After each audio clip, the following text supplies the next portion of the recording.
গুরুভ্যে নমঃ।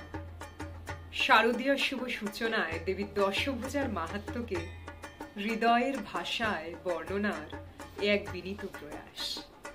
আজ প্রথমা দেবী দুর্গা পূজিত হন দেবী শাইলপুত্রী রূপে।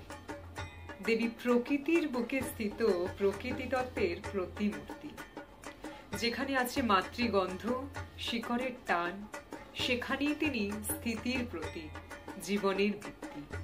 দেবী আমাদের আধ্যাত্মিক যাত্রার প্রথম ধাপ, যেখানে শরীর, মন ও আত্মা একত্রিত হয়। আর শক্তি আমাদের অন্তরে গড়ে তোলে এক নিঃশব্দ আশ্রয়, যেখানে ধৈর্য, দৃঢ়তা ও বিশ্বাস জন্ম নেয়। তিনি কুণ্ডলিনী শক্তিকে মেরুদণ্ডের মূল চক্রে স্থাপন করেন। যদি আমরা দেবীকে কল্পনা করি একটি লাল পদ্মরূপে, তবে মেরুদণ্ডের গোড়ায় অনুভব করতে পারি মূলাধার চক্রের গভীর স্পন্দন।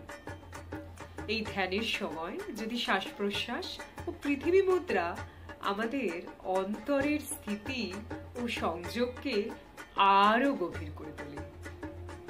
দেবী পূর্ণ করেন সকল মনোবাঞ্ছা। তিনি শক্তির উৎস, শান্তির ভাষা। শশাঙ্ক খচিত কেশে বৃষ্যে আরোরা, ত্রিনেত্র ত্রিশূল হাতে দীপ্তিময় যশস্বিনী দেবী, দেবী জ্যোতির্ময়ী। তিনি গৌরীর মতো কোমল, মূলাধার চক্রে স্থিত আমাদের অন্তরের মূল।